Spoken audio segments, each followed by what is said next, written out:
Hey, my name is Michelle. I'm 28 years old. In the last few months, I found out what the true colors of my husband were. They weren't very pretty. Let me start by telling you about him. I met my now ex-husband, Aaron, when I was freshly out of college through a dating app. I was bored and all my friends moved away after they graduated, and I wanted to be in a relationship. Over text, Aaron was great. He made me laugh and he seemed to be very successful. So we met up and he was just as great in person. We ended up going on a lot more dates until we finally made our relationship official. One thing you must know about me is that I owned, and still own, my own house. I know you're thinking that I must have been very young to own a house. I was given that house as an inheritance from my late grandmother. She loved me because I was her only grandkid and she left me the best gift of all. Anyway, another thing you should know is that Aaron is 3 years older than me, so you'd expect him to have a better handle on his life than I did, right? Wrong. When I met him, Aaron was drowning in debt. Since I was in a much better position and knew how to handle my finances, I offered to help him clear his debts. This was after being together for a year. I let him move into my home so he could save on rent and instead pay his debts off. Thankfully, he managed to do it, and he was a great person to live with. Aside from that, I also got to meet his mother, Grace. Now, I knew from the moment I met her that she was not my biggest fan. But I didn't let that affect me because I thought she just needed some time to come around to me. I thought that as time went on and as we spent a lot of time together that she'd like me. I did just that, and I thought Grace was actually beginning to like me, and I was really happy about it. Well, I was wrong. When Aaron and I hit the 3-year mark of our relationship, Aaron proposed to me. I was so happy about it. I couldn't wait to spend the rest of my life with him, and I couldn't wait to tell everybody in my life. Since Grace lived closest to us, Aaron and I decided that she would be the first person we told about our engagement. We invited her to dinner at her favorite restaurant, something we never did, so she knew that we had something to tell her. When she came in, she greeted both Aaron and me warmly. "Hi, Mom." "Hi, Grace. How are you?" "Hello, I'm good. I'm a little anxious about why you've called me out to dinner tonight." "Ah, there's nothing to be worried about." "Yeah, we have some amazing news, but I think we can wait till after the dinner." "Oh, come on. It's killing me. Just tell me already." All right. The good news is that Michelle and I are engaged." "Oh. Yeah, and we're getting married in 6 months." "Wow, congratulations." "What? What happened? Are you upset about something? Is the wedding happening too soon for your liking?" "I don't think Mom cares about it. I don't think she's upset about it either. Let's just have our dinner, shall we?" "No, Grace is clearly upset about something." "Just drop it, Michelle." "Ignore him, Grace. What's bothering you?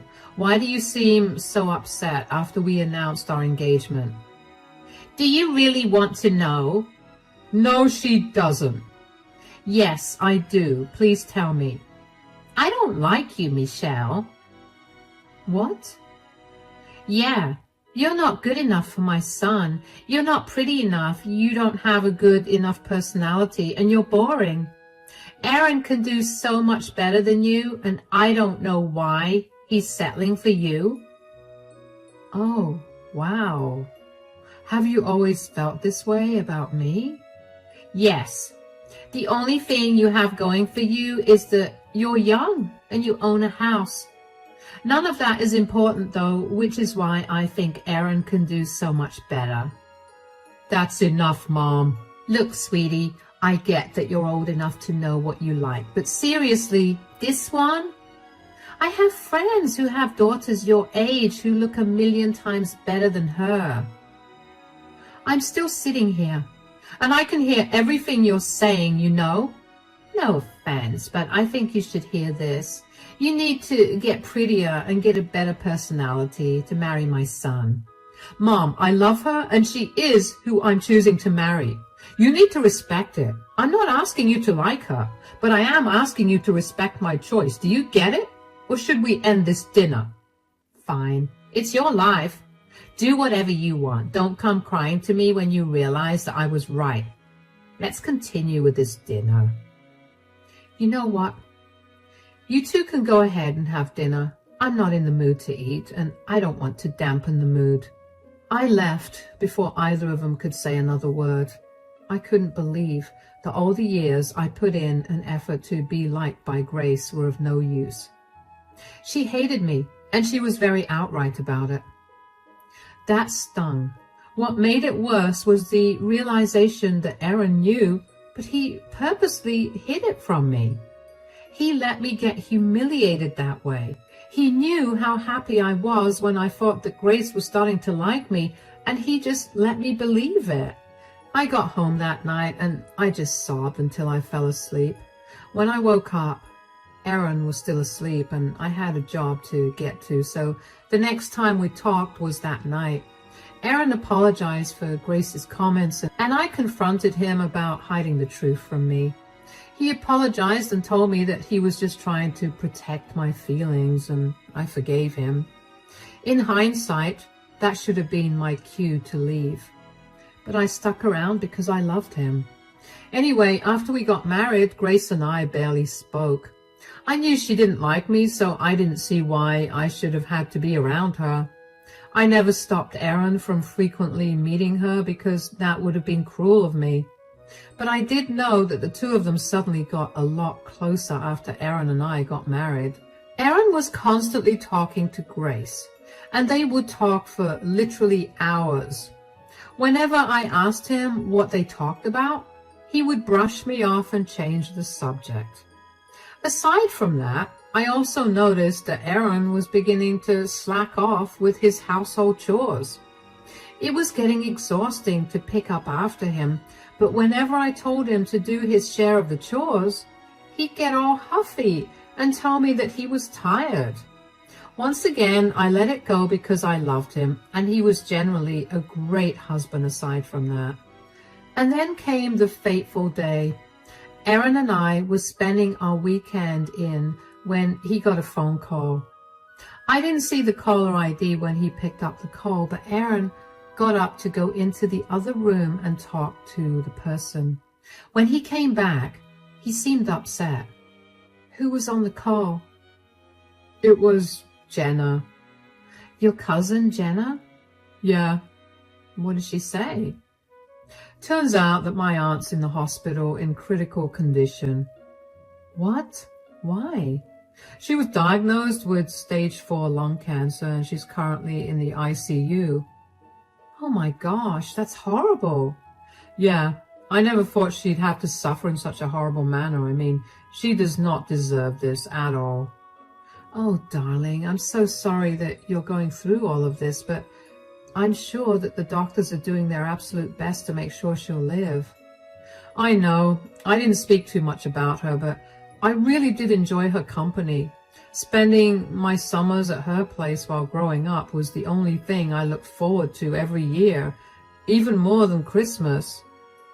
She must have been an amazing woman, and she will continue to be. I'm sure that she'll pull through. It just feels so impossible. Jenna was hysterical on the phone. She told me that there's very little chance of my aunt surviving. Do you have something that you want to do in mind? Something that will help you feel a little better? I don't know. Nothing's making sense in my head right now. Everything feels so fuzzy and weird. I get that. Being in the unknown about an important situation is a very uneasy feeling.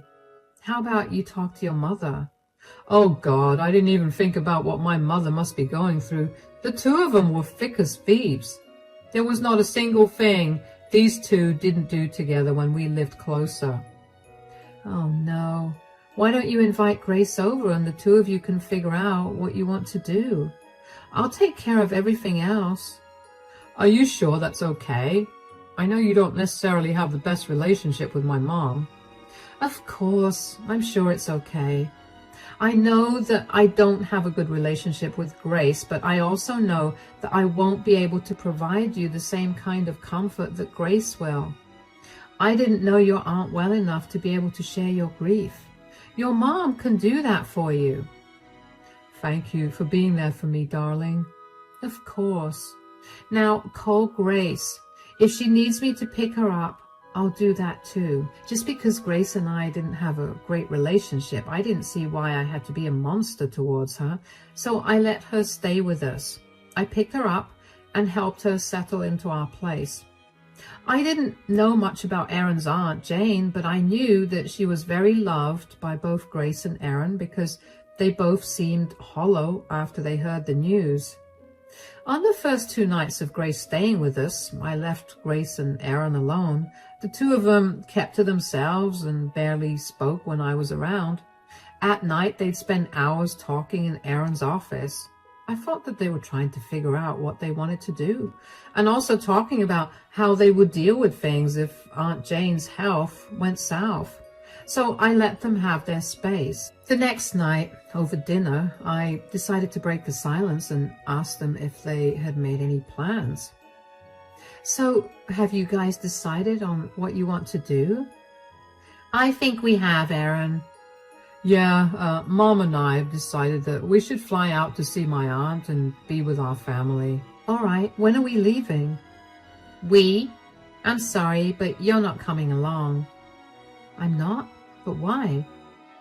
Because we want this to be a family thing. I'm part of your family too. I'm your son's wife. Yes, you are family, but this is a bit different, you know. How is it different? You're not very close with the rest of my family, and we just want it to be a very close family kind of thing. Besides, you don't even know my sister that well, and I doubt she'd want a stranger by her side when she's going through something this intense. Oh, all right. Is there anything I can help you guys out with?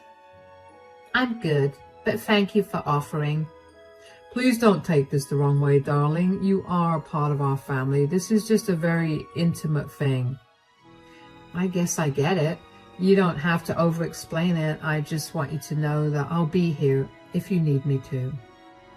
I know that, and thank you so much. So, when do you guys leave? We're leaving tomorrow morning. Oh? Did you book your tickets already? Yeah, we wanted to get there as soon as possible, so we booked the tickets first thing after I got here. And did you guys not think to at least tell me that before? Don't make a big deal out of this. I'm not. It just feels weird that the two of you made a decision like that without even telling me. Why do we have to tell you anything about what we want to do during our family emergency? I don't think you have to. But it would have been nice. I mean, I've been helping you two out, and since you didn't want me to come, you could have told me before you booked the tickets. Look, we're still in shock about my aunt's sudden decline in health, and I guess it just slipped our minds, okay? We'll make sure to keep you more informed going forward. Our flight is at 11 in the morning, so we'll leave by 8:30, okay? All right, let me know when you get there. Don't forget. I won't. All right, well, let's have dinner. Sure. I'm not going to lie. I was hurt. I mean, I know I shouldn't have felt entitled to their plans, but after being so considerate and after picking up after them for 2 days, which, by the way, was not easy because they loved to be messy, I at least expected them to tell me that they were planning on leaving. But like every time, I let it go. I wished both of them a safe journey the next day, and I reminded Erin to text me when he reached there. I got a text about 3 hours later telling me that they'd reached, and then after that, I could not get in touch with Erin or Grace at all. Both of their calls went to voicemail, and my texts were left undelivered. By nighttime, I was very worried, but I decided to sleep because I figured they were probably busy getting along with their family. The next day, I waited until the afternoon to try again, and it was the same thing. I was really freaking out. I took the rest of the day off from work and made my way back home. At home, I found a book of contact numbers in Aaron's desk drawer, so I called Aunt Jane, but her daughter Jenna picked up. Hello? Hi, it's Michelle. Is this Jenna? Yes. Hi, Michelle. How are you? Everything all right? Yes, everything's fine here. What about you? How are you doing after, Oh, that's very sweet of you to ask. Mom had been suffering for too long, so I guess I'm not even that upset that she's gone now. It's a good thing, because at least this way Mom's not in pain anymore. Gone? What do you mean? I thought she had only just got diagnosed with cancer. What? No, my mom got diagnosed with cancer 6 months ago, and she passed away 3 days ago. Oh my gosh, I'm so sorry for your loss. It's all right. Like I said, it's a lot better this way. Past few days have been a bit hectic because of the funeral and all, but it's okay. Is there anything I could do to help you out? No, but thank you for the offer. Surprisingly, Aunt Grace didn't come though. Wait, what? Yeah, you'd expect the one person my mom loved the most to be there, but I guess Aunt Grace had other things to do. What are you talking about? Aaron and Grace just left this morning to be there. They told me they had reached.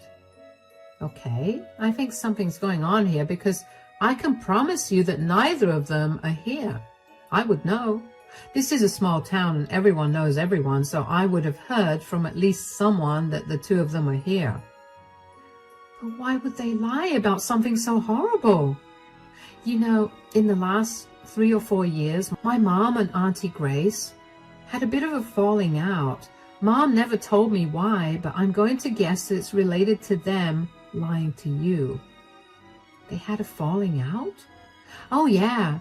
Auntie Grace came over one day when she was in town for their usual tea time, and then they got into a huge argument. I was out at the time, but when I got back home, my mom was calling Auntie Grace a pathetic, manipulative homewrecker.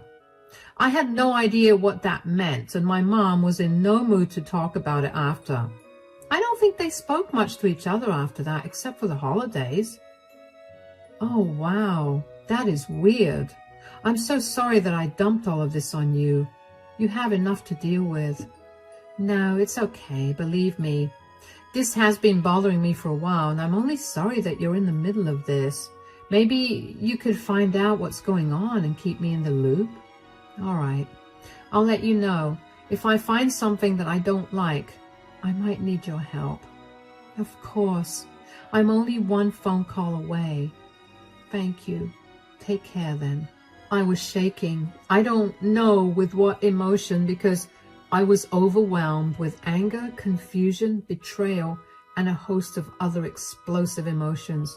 I couldn't believe that Aaron had lied to me, especially about something as serious as the health of his beloved aunt. I knew I needed to get to the bottom of the lie, so I sat down and racked my brain about how to do it, because Aaron had carried his laptop and his phone with him, so I couldn't access either. But then I remembered Aaron's iPad. It had all the information that his laptop and phone had, and he left it at home. I ran to his office and pulled out his iPad. My fingerprint was logged into the iPad, so it was easy for me to unlock it and access his passwords for various things. After going through his messages, I found texts between Grace and Aaron where they talked a lot of smack about me. That dated to just 4 months after Aaron and I got married. Apparently, everything I did or said annoyed him. That was very hurtful to read, because for the last 2 years, he had always told me how he was the luckiest man in the world to have found me. He would tell me every day how much he loved me, and he always did the sweetest things for me without me ever having asked him.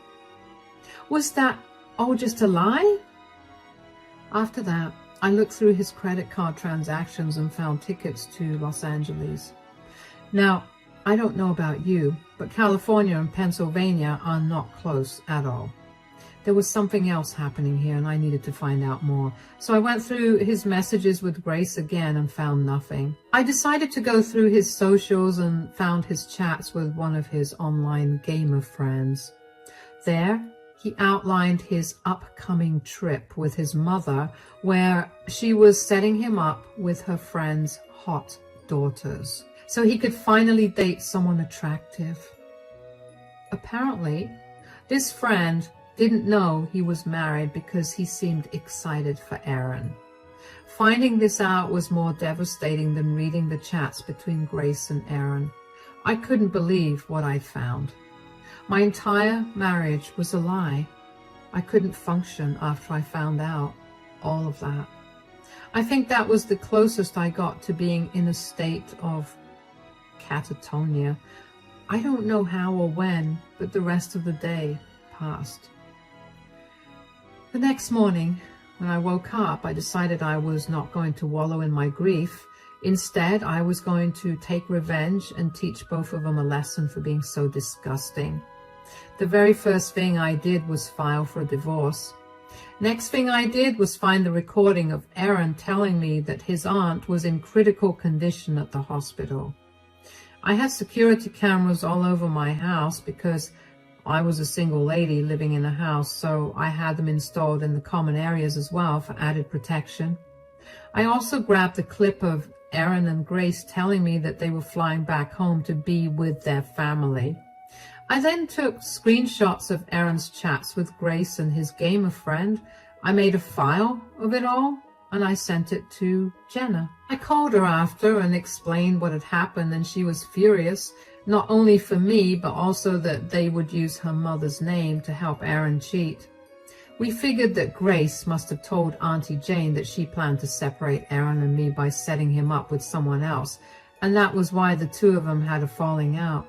Anyway, Jenna sent the files containing the evidence of Aaron's and Grace's disgusting behavior to the rest of the family, who she was sure was going to disown both of them. I was not satisfied with that much. I went through Aaron's emails and found out that he had told his boss that he had a family emergency and had to take a few days off. His boss was gracious enough to give him a week off. I felt like it wasn't right for his boss to be lied to as well, so I wrote him an email that detailed the truth, and I attached the proof of Aaron's chat with his gamer friend as well. It didn't take long for his boss to reply and tell me that he was grateful to me for telling him the truth and that he would take strict action against Aaron. With that, I was satisfied with my revenge. All that was left to do was to wait for Aaron and Grace to come back. They came back 3 days later, and by then they had faced the results of the revenge I had executed against them. I knew that because they stormed into the house and Grace yelled at me. "You jerk! What have you done?" "Welcome back, guys. How's Auntie Jane? I heard she was feeling a little cold on account of her being dead for the last week." "You're joking about my aunt's death. Do you know how insensitive you sound right now?" "Don't worry. I doubt she wouldn't appreciate that joke. I ran the joke by Jenna and she approved." "You've been speaking to Jenna?" "Yeah. I got concerned about Auntie Jane, and since neither of you were replying to me, I called to get an update. Imagine my surprise when I found out that you two lied to me about Aunt Jane's health, and that you two didn't even go there." "So what? You just told everyone about things that happened behind our closed doors." "Do you know how many calls I've gotten? Calling me a disgusting person? Do you know how many family members have shunned me now? You and I both know that you are responsible for this. You were the one who convinced Aaron that he could do better than me, so you used your sister's death as an excuse to take him on a trip somewhere, so he could meet someone. I was right, though. You're a monster. You've turned my family against me." "Sure, Grace. If blaming me is what will help you sleep better at night, then go ahead. And before I forget, here, Aaron, these are for you." "Divorce papers? You have got to be kidding me. You can't divorce me." Yes, I can. You willingly went on a trip with Grace so you could cheat on me. I don't want to be with someone like that.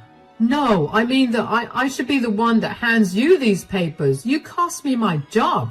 I got fired because you couldn't keep your mouth shut. I was only doing the right thing. I didn't think it was fair for your employer to be under the idea that you were experiencing a family emergency when in reality you were trying to cheat on me. That's just unfair and not a quality for a good employee to possess. How dare you ruin our lives this way? What is wrong with you? You can't ask me that question. You need to ask yourself that question. What about me? Was so bad that you had to convince Aaron to cheat on me, Grace? And Aaron, what about our relationship? Did it upset you so much that you agreed to cheat on me? And what made the both of you think that it was okay to use a close family member's name as an excuse for you to do something so disgusting? You are no one to talk to or question us about our morality. I think I am allowed to do that when both of you tried your best to hurt me in the worst way possible. But you know what you didn't count on? Me being vindictive and petty. So go ahead and enjoy your new life. Aaron, make sure you find a woman who'll be okay with being with a mama's boy who can't think without his mama's help. I've packed your things up. You can either leave or sleep on the couch. I don't want to spend another second looking at your face. You ruined my life and you have no remorse for it. You're a psychopath, says the cheater. Take your things and leave. To this day, I still don't understand how Aaron and Grace could think that I did them wrong when they were the ones who lied to me and used the name of a dead person to do it. But after that conversation, Aaron picked his things up in a huff and left. Grace sneered at me before she turned around and left too. Even though I wanted to change the locks to the house, I didn't want that to get in the way of the divorce, so I let it be. But Aaron didn't bother to reach out to me after that. The only way we communicated was through our lawyers. Other than the house, we had to divide the rest of our things. Aaron was not cooperative at all, and he fought for everything down to our snacks in the pantry. Yeah, Aaron thought it would be a better way to get back at me. I didn't mind it because I knew that it would hurt his pocket more than it would cause me mental anguish. But during the divorce, Jenna and I ended up talking a lot, and we got very close. So even though my marriage ended badly, I still got a friend out of the whole ordeal. She told me that the rest of her family was very shocked by Grace and Aaron's behavior. Turns out the whole family had various issues with Grace and Aaron, but only remained close out of obligation because they knew that if they ostracized either of them, Auntie Jane would also leave because she would not leave her sister's side. This was the final straw for them, and they decided to never keep in contact with Grace and Aaron. Some of them even reached out to me to check on how I was doing, and I ended up also making some really good connections through the process. After the divorce, though, I'm learning to finally live life freely. I no longer have to deal with the anxiety of having someone blatantly dislike me for stupid reasons, and I didn't have to pick up after a man-child. I know that the divorce ate through almost all of Aaron's savings only because I knew how much he had saved. Aaron had at best another month to find a job, and in today's economy, I wondered how he'd accomplish that. Not my problem, though, and for now, I want to enjoy my newfound freedom. Thank you so much for listening to my story.